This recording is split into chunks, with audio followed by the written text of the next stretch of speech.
Hello friends, welcome back to the channel. Today we will going to start accounting equation का कुछ numerical questions, right? तो look at question number 18. इसमें क्या बोला है कि open T-SAP account of creditor Sanjay and write the following transaction. अब देखो अकाउंट बोला है ओपन करने के लिए क्रेडिटर संजय के, ठीक है।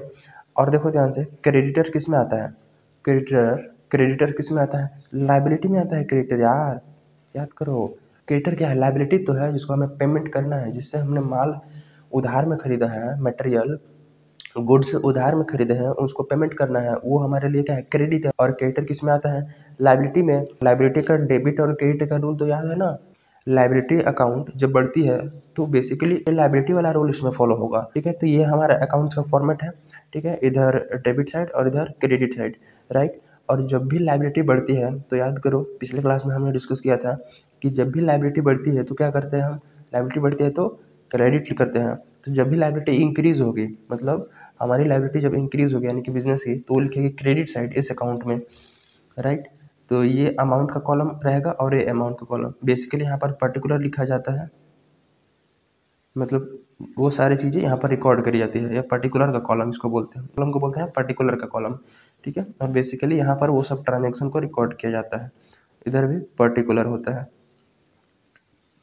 ठीक है। और इधर जब भी स्टार्ट करेंगे ना, इधर जब भी स्टार्ट करेंगे तो 22 से स्टार्ट करेंगे, और इधर जब भी स्टार्ट करेंगे 2 से स्टार्ट करेंगे, ओके। उससे पहले ये देख लेते हैं कि जब भी लाइबिलिटी इंक्रीज होती है तो क्रेडिट साइड लिखते हैं, तो इधर क्या लिखेंगे, इंक्रीज। अभी जस्ट रिमेंबर करने के लिए इंक्रीज लिखेंगे, यहाँ पास इंक्रीज यहाँ पास रिकॉर्ड किया जाएगा, राइट। और इधर लाइबिलिटी जब भी डिक्रीज होती है तो डेबिट साइड लिखते हैं, तो लाइबिलिटी डिक्रीज होगी तो यहाँ पास रिकॉर्ड करी जाएगी, राइट। तो बस ये चीज़ें रिमेंबर के लिए है, बाकी आगे जब एडवांस हो जाओगे तो ये सब चीज़ें की कोई रिक्वायरमेंट नहीं होगी और ये सब नहीं लिखाता है, राइट। तो जब भी इधर स्टार्ट करेंगे तो बाई साइड से, इधर जब भी स्टार्ट करेंगे तो 2 साइड से, ओके। यही बेसिकली हमें फॉलो करना है। क्रेडिट साइड स्टार्ट करेंगे बाई साइड से, डेबिट साइड 2 साइड से, ठीक है।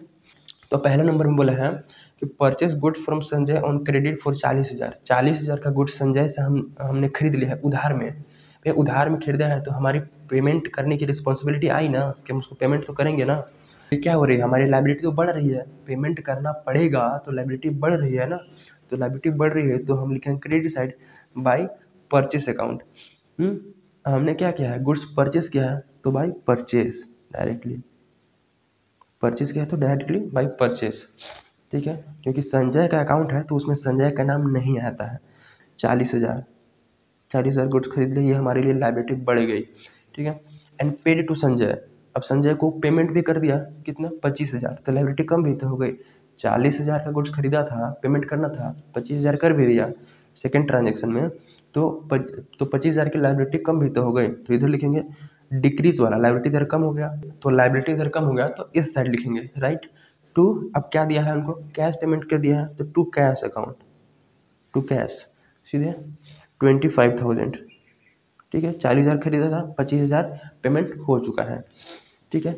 उसके बाद again purchase good from Sanjay on credit, फिर से खरीदा है तो फिर से लिखेंगे by purchase, by purchase. Simple सी बात है, 16,000 से गुड्स खरीदा है तो बाई परचेज। अब अभी तक हमने कितना, 40 और 16, 56,000 का गुड्स खरीद लिया है और 25,000 का पेमेंट भी कर दिया है, ठीक है। अब नेक्स्ट में क्या बोला है कि goods return to Sanjay for 2,000। अब देखो क्या, गुड्स हमने खरीदा था, हो सकता है डिफेक्टिव निकल गया हो सकता है क्वालिटी के अकॉर्डिंग ना हो, या कोई भी रीज़न हो जिसके कारण हमने क्या किया, गुड्स को रिटर्न कर दिया उसको, तो टू गुड्स रिटर्न। अब रिटर्न जितने से किया उतना का लायबिलिटी तो कम हो गया ना, उतना तो पेमेंट नहीं करना पड़ेगा। तो सिंपल लॉजिक लगाओ, जितना रिटर्न कर दिया वो हमारी लायबिलिटी खत्म, उसको अब पेमेंट नहीं करना है क्योंकि हमने तो गुड्स ही रिटर्न कर दिया। तो उस केस में हमारी लायबिलिटी कम हो जाएगी, तो उसको लिखेंगे डेबिट साइड में, to goods return, to goods return, okay. कितने की, 2,000 की गुड्स रिटर्न किया।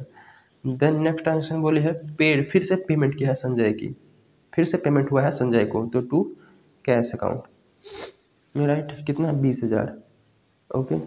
अब देखो ध्यान से, अब हम लोग करते हैं बैलेंसिंग, ठीक है। अब हम लोग करते हैं बैलेंसिंग। अकाउंट हमेशा मैच करता है दोनों साइड, डेबिट साइड और क्रेडिट साइड ऑलवेज मैच करेगा। तो इसको कैसे करेंगे, हमने गुड्स खरीदा कितना, अब देखो ज़्यादा बड़ा साइड किस साइड दिख रहा है, इधर जोड़ोगे तो 56, इधर जोड़ोगे तो 47 ही आ रहा है, ठीक है।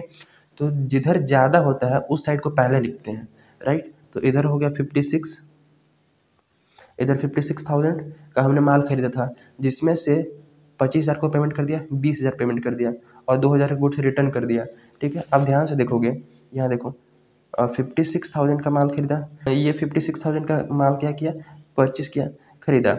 पेमेंट कितना हुई, पेमेंट हुई 25 और ये 20, मतलब टोटल पेमेंट 45 हो गई, ठीक है। 45 पेमेंट हो गई, तो और हमें पेमेंट करनी कितनी है, तो ये देखो ये लगभग 11,000, जिसमें से 2,000 का गुड्स हमने रिटर्न भी कर दिया, ठीक है। तो 2,000 तो पेमेंट नहीं करने पड़ेंगे, तो 9,000 का अभी भी हमें पेमेंट करना है, ये हमारी अभी भी लायबिलिटी है पेमेंट करने की, राइट। तो इसको कैसे करेंगे, तो जो 9,000 बचा है ना, इस 9,000 को इधर लिखेंगे बैलेंसिंग फिगर में, इधर लिखेंगे बैलेंसिंग फिगर में, टू बैलेंस, ये बैलेंस के नाम से शो करेगा, ठीक है, ये बैलेंस के नाम से शो करेगा। 56 कितना बैलेंस था, 9,000, इस टाइप से। और जब भी अकाउंट का ये हम लोग क्लोज करके बैलेंसिंग करके अमाउंट लिखते हैं, उसके बाद डबल लाइन खींचते हैं, राइट। हमें क्या करना है, डबल लाइन खींचना है, ओके, तब भी मानी जाएगी कि अकाउंट्स क्लोज हो गया है, राइट। तो इस टाइप से हमने 56 का टोटल खरीदा, 25,000 हमने पेमेंट कैश कर दिया है, 20,000 पेमेंट कर दिया है और 2,000 रिटर्न कर दिया है।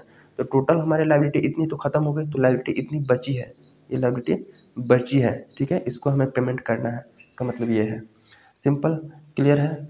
So look at the next question, that is question number 20 में क्या बोला है, प्रोपराइटर और कैपिटल अकाउंट बनाना है। इसमें प्रोपराइटर कैपिटल अकाउंट बनाना है, यानी कि बेसिकली हमें कैपिटल अकाउंट बनानी है ओनर की। प्रोपराइटर कौन होता है, ओनर ऑफ द बिजनेस, ठीक है। जो प्रोपराइटर होता है उसको बोलते हैं ओनर। तो हम लोग बनाते हैं कैपिटल अकाउंट, ठीक है। अब कैपिटल अकाउंट का तो डायरेक्ट हम लोग ने सीखा था कि कैपिटल जब भी बढ़ती है तो क्रेडिट, जब भी घटती है तो डेबिट, ओके। फॉर्मेट खींच लेते हैं, तो ये हमारी बेसिकली फॉर्मेट रही, ठीक है, कैपिटल अकाउंट के, जिसमें इधर ये हो गई डेबिट साइड और ये हो गई क्रेडिट साइड, ये बीच में होती है पर्टिकुलर, जिसमें सारी चीज़ों को रिकॉर्ड की जाएगी, और ये होती है अमाउंट की कॉलम, ये पर्टिकुलर और ये अमाउंट की कॉलम, राइट। देन अब देखो 2015 की ट्रांजेक्शन है, हमने डेट का कॉलम नहीं बनाया है, आप लोग बना सकते हैं, ठीक है, कोई दिक्कत नहीं है इसमें। तो 1 अप्रैल को क्या हुआ, स्टार्टेड बिजनेस विद कैश 75,000। अब देखो, अब कैपिटल की नेचर देखो, कैपिटल क्या होता है, जो भी इंक्रीज होता है उसको इधर रिकॉर्ड करते हैं, जस्ट फॉर रिमेम्बरिंग पर्पस कि आप लोग को याद रहे। इंक्रीज होगा तो इधर रिकॉर्ड करेंगे कैपिटल, और डिक्रीज होगा तो डेबिट साइड में, राइट, डिक्रीज होगा तो डेबिट साइड में रिकॉर्ड करे जाएंगे, ठीक है। ये हमारा बेसिक फंडामेंटल रूल है कैपिटल अकाउंट का। तो अब देखो ध्यान से कि started business with cash 75,000, proprietor ने बिजनेस स्टार्ट किया है कैश के साथ। अब ये कैश के साथ स्टार्ट किया है तो बिजनेस में कैश डाला है, और कैश जो बिजनेस में आया है, मतलब कैश बढ़ा है बिजनेस का, और ओनर ने लगाया है, तो उस कैश को बोलेंगे कैपिटल, तो बोलेंगे कैपिटल कि कैपिटल बढ़ा है बिजनेस का। तो जब भी कैपिटल बढ़ेगा, ठीक है, तो हम लोग लिख रहे हैं क्रेडिट साइड में। तो इधर शुरू करते हैं बाई से, तो बाई, अब ओनर ने क्या लगाया है, कैश लगाया है, तो बाई कैश अकाउंट, कैपिटल बढ़ रही है ओनर की, कैपिटल बढ़ रही है बिजनेस की, ये बिजनेस की कैपिटल बढ़ रही है, कैश बढ़ रही है बिजनेस में, ठीक है। ओनर ने लगाया है तो उसको कैपिटल बढ़ रही है, तो भाई कैश अकाउंट 75,000 से बिजनेस की कैपिटल बढ़ गई, राइट। नेक्स्ट ट्रांजेक्शन बोला है withdraw from the business for personal use. अब देखो 75,000 लगाया था, उसके बाद अगले ट्रांजेक्शन में यानी कि 17 जून को वो विड्रॉ कर लिया, पैसे निकाल लिया, तो कैपिटल कम हो जाएंगे ना। अब कम हो जाएंगे मतलब डिक्रीज, तो डिक्रीज होगा तो इस साइड लिखना है।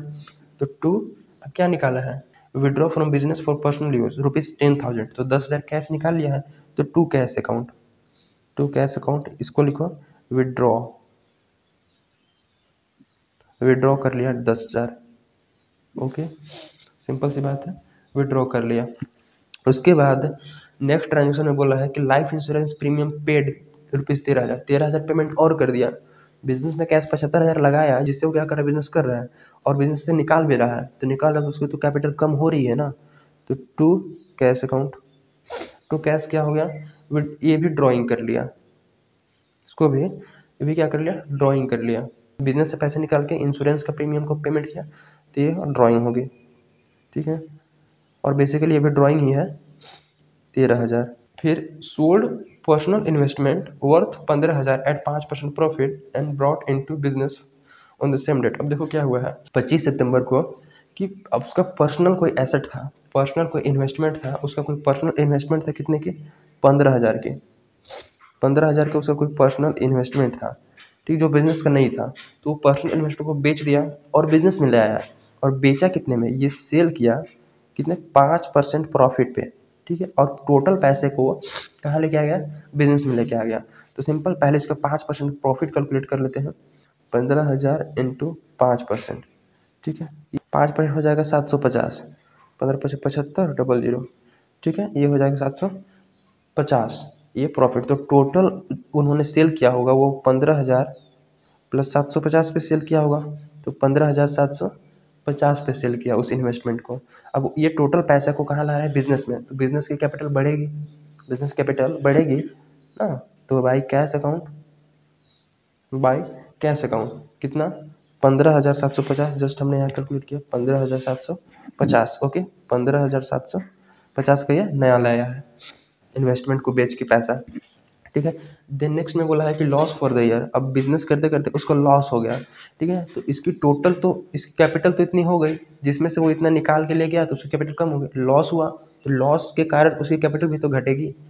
हमारे बिजनेस में 50,000 मान लो पैसे थे, बिजनेस करते करते 10,000 मान लो लास्ट में लॉस ही हो गए, हमने खर्चे ज़्यादा हो गए और कमा कम पाए तो लॉस हो गई। तो अल्टीमेटली हमारे पास कम मटेरियल ही तो बचेंगे, कम कैपिटल ही तो रहेगा।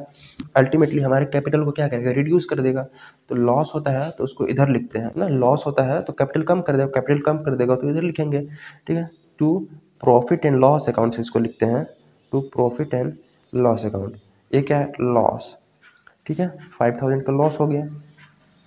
अब देखो, अब इसको भी क्या करना है, हमें बैलेंसिंग करना है। इसको क्या करना है, बैलेंसिंग, ठीक है। टोटलिंग जिसको बोलते हैं, टोटलिंग कर रहे हैं टोटल।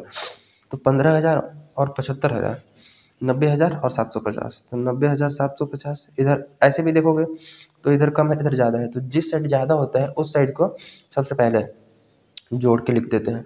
90,000 750 उसका कैपिटल था टोटल ड्यूरिंग द ईयर, जिसमें से वो 10,000 निकाल लिया, 13,000 और निकाल गया और 5,000 का लॉस हो गया। तो उसके पास बचा कितना एक्चुअली, अल्टीमेटली उसको लिखेंगे टू बैलेंस में, टू बैलेंस।